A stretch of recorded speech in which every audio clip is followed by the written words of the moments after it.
Investing can be a very powerful tool to support the things you care about.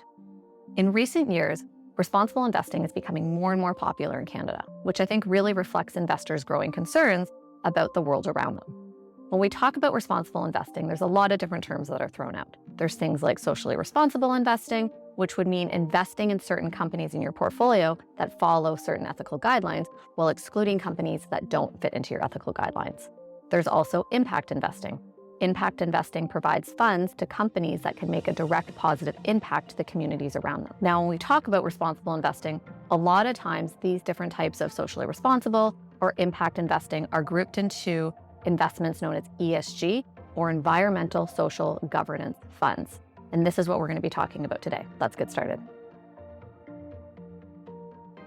ESG investing, as the name implies, incorporates environmental, social, and governance factors into the traditional process of analysis, research, and implementation that goes into building a portfolio. The environmental screen, for example, would look for any practices or any areas of negligence that a company participates in, such as not protecting the environment around them, chemical toxins, or not protecting the habitat around where they're doing business. These social factors for ESG investing focus all around the suppliers and the employees. And so we would look at companies that have superior labor rights, gender pay equity, and safety in the workplace. So while all these definitions of ESG, environmental social governance, make sense in theory, how does this actually play out, and how do we screen for companies to include in our portfolio? So take, for example, an energy company that has been repeatedly fined for not properly disposing of hazardous waste, okay? This company would probably score very low on the environmental screening and not be included in an ESG portfolio. An example of a company with a poor social score would be one that perhaps has outsourced all of their labor to overseas and are paying their employees below minimum wage in unsafe work conditions. Again, this is the type of company, these types of companies do exist, but this type of company would probably be not included in a ESG portfolio. And finally, governance. An example of a company that would not score well on the governance rating scale would be one, for example, maybe the chief board member of a large public company, didn't choose to invest a lot in protecting against cyber attacks. And so there's been a lot of client information that's been shared publicly. And so that would be an example of a company that does not score well on the governance rating scale, and again, would not be included in an ESG portfolio.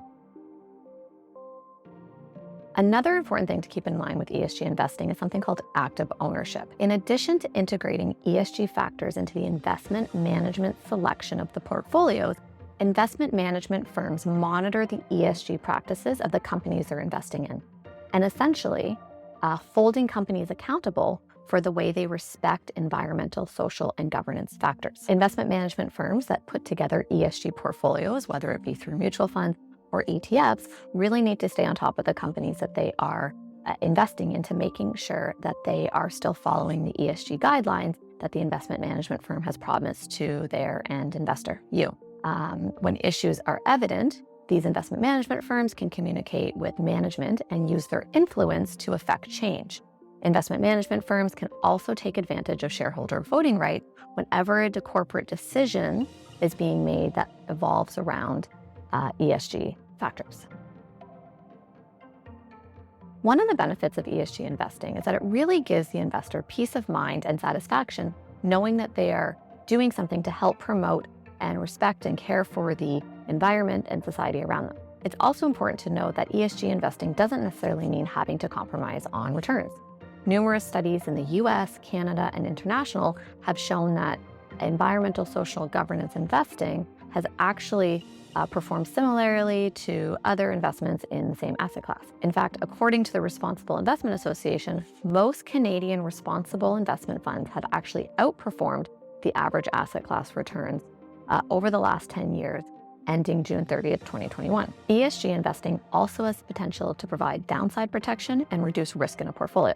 This all has to do with the extra screening for ESG factors when adding an investment to a portfolio, because any company that suffers a major ESG controversy is likely to see their share price suffer. In conclusion, ESG investing really represents a shift in how some people think about their financial returns.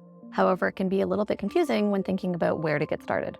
We recently did a webinar on this where we talked about how to get started with ESG and socially responsible investing. I will link that below. As well, if you'd like to discuss more whether socially responsible investing or ESG makes sense for your portfolio, please feel free to schedule a consultation with us. If you liked this video, please feel free to subscribe and comment below. Thank you for watching.